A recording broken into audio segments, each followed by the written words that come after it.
What up mga solid subscribers no, guys, no? Meron tayong papanoorin ngayon, no? As usual, syempre, reaction video, no? Meron tayong papanoorin no? So, okay, guys, no? Ito, papanoorin natin, guys. This is a video from, or should I say, all credits to SB Edits, guys, no? So, itong video na papanoorin natin, guys, is yung Philippine government agency supporting and promoting SB19, no? If I'm correct, guys, parang nagawa ko ng reaction video to, pero sa ibang topic yata regarding dito, no? So, ito, regarding dito yung papanoorin natin, no? So, guys, bago ko simulan to, no, kindly subscribe to SB Edits, no. Isa yan sa mga solidong YouTube channel po talaga, no. Pag nagbibigay po talaga ng update sa ating mahaliman, isa yan sa napaka-solid po talaga, guys, no. So, subscribe kayo dyan and ring yung notification bell, guys. Solid yan, no. So, tara, guys, panoorin na po natin itong video ni SB Edits, no. Let's go. SB Edits. Fresh, new, and major updates about SB19. Before anything else, please make sure to subscribe to our YouTube channel and click the bell button for more SB19 updates.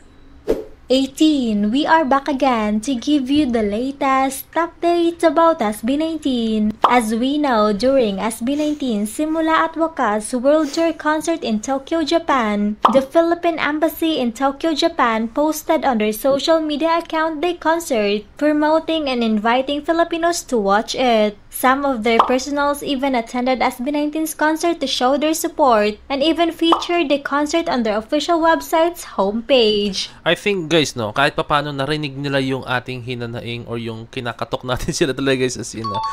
Kasi although na nakakaramdam tayo ng support from the government, no, pero not to the point na ganito, no. Ewan ko, guys, comment down below kung may time na po na ganito or this is the first time yata. And ngayon ko lang din na na talaga sinuportahan talaga na sila po yung tumulong na mag-promote, no. Okay, no. So I think fun din yung etong sa Philippine Embassy, guys, sa Japan, guys, no. Ano rin siguro sila 18 as in solid followers sila ng SB19, no. Pwede yun, guys, no. Or sadyang sinusuportahan nila yung mga talentong Pinoy na mga kababayan natin mismo na talagang namamayagpag po all over the world, no. So nakakatuwa yung mga ganitong klaseng news, no. Kasi ito na, unti-unti na po nating unti-unti na narinig ng government, no. So sana makarating ito, guys, sa government naman sa ating sariling bansa, no. Nakakalungkot lang, no, sa ibang bansa pa po nagagaling pa mismo yung suporta, guys, no. So hindi ko sinasabi, guys, na hindi Pinoy itong mga to, Philippine Embassy sila, guys, pero nakabase sila sa Japan, no. Pero mas solid, guys, no, kung mismo sa government mismo sa Philippines, sa lugar natin mismo, no, di ba, na doon natin maramdaman yung suporta, no, from the start, like doon magagaling SB19 and then pagpunta sa ibang bansa is maramdaman natin yung suporta, no. So I think meron, pero I think hindi yung ganun kasobra, no, as in yung like pinapromote nila SB19, binibigyan nila ng talaga ng hindi ko alam kung tama yung term, guys, na importansya, no. Basta yung as in yung solid na care, no, as in naalagaan na SB19, no. So yun lang naman, ang sa atin lang naman, guys, is sana po very soon, no, magiging katulad tayo, or kahit hindi maging katulad ng K-pop, no, kahit hindi yung sayaw nila, yung culture nila, pero yung kung paano bigyan ng tamang alaga, tawag dito, tamang pagbibigay ng suporta, yon, ng suporta ng gobyerno sa K-pop, no. Sana dumating din tayo sa point na gana yung mismong government natin, guys, dito sa Pilipinas, no, is suportahan talaga na matindi ang SB19, no. Kasi, guys, hindi malabo na mag-benefit din ang government, no, sa SB19 pag halimbawang sumikat yan, guys, no. So, kasi ngayon, mas focus sila sa, alam niyo na, corruption. Let's go. Hindi ko na lahat, guys, pero grabe yung putong ngayon ng corruption, guys, di ba? Alam nyo naman. So, nakakainis, as in, nakakainis, guys, no? So, lang naman, no? So, sana, masuportan na SB19 very, very soon po, no? Now that SB19 is coming to Doha on their next stop for Simula at Wakas, Philippine Embassy in Doha promoted the concert as well and invite Filipinos in Doha to watch the concert. Yun naman, guys, let's go, no? Nakakatuwa. Kumbaga chain reaction na siya, guys, no? Kasi siguro nag-promote ang Philippine Embassy sa Japan, no? So dapat tayo din, no? Hindi pwede, no? So maganda to, no, na kumbaga nagkakaroon sila ng hindi naman yung pero alam mo yun, ayaw nila magpalamang na syempre nagbigay sila ng ganong klaseng suporta or parang bigay pansin, no? So dapat tayo rin, no, di ba? So okay lang kung gamitin nila ang SB19 for me, guys, pero syempre in a good way, guys, no?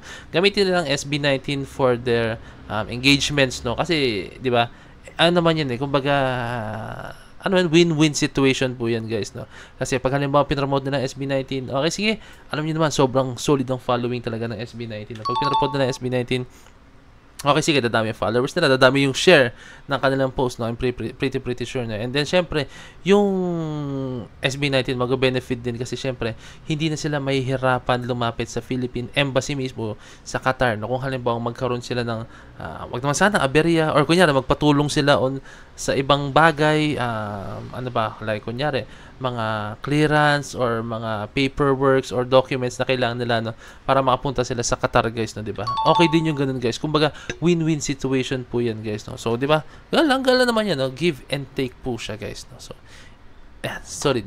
On the post from their official Facebook page, it seems that they will also be attending the concert. Another mismo nga attend sila sa concert, ha?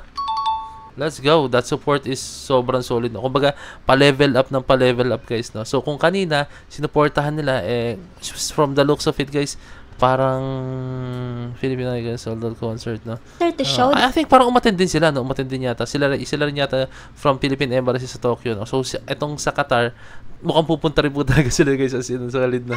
Post from their official Facebook page, it seems that they will also be attending the also nga, so umattend guys sa Tokyo concert. Another feature is from Department of Migrant Workers official Facebook page as they shared SB19's video thanking them, the AWA, Live Nation Philippines, their entertainment 1Z, and to the entire Filipino community for attending the activities on the just concluded Sama sa Roma 2025 event. They even tagged SB19 as the P-Pop Kings.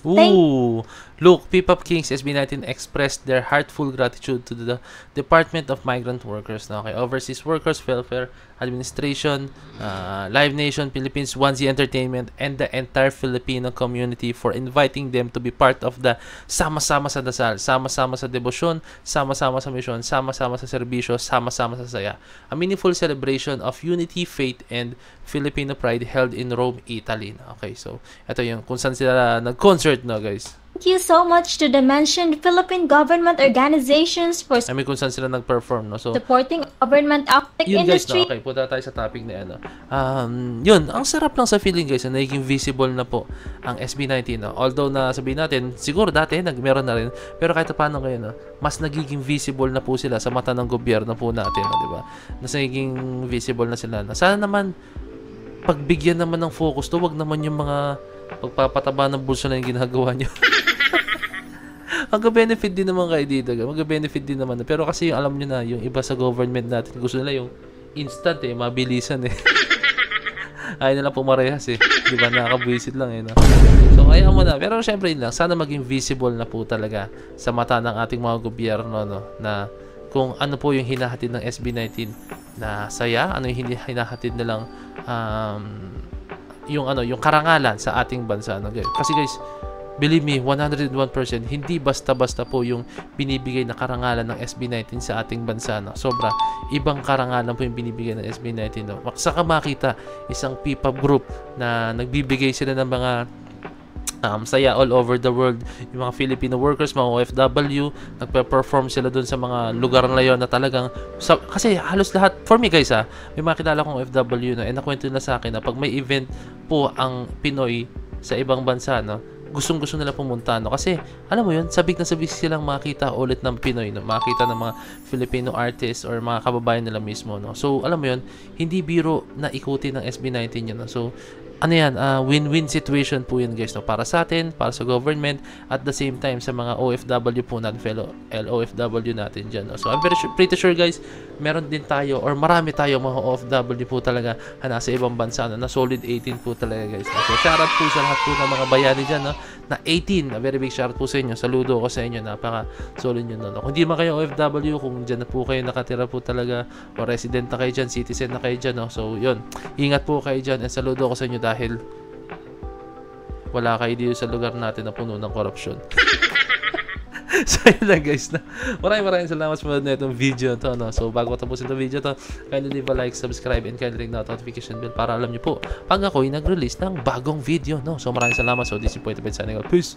Let's check.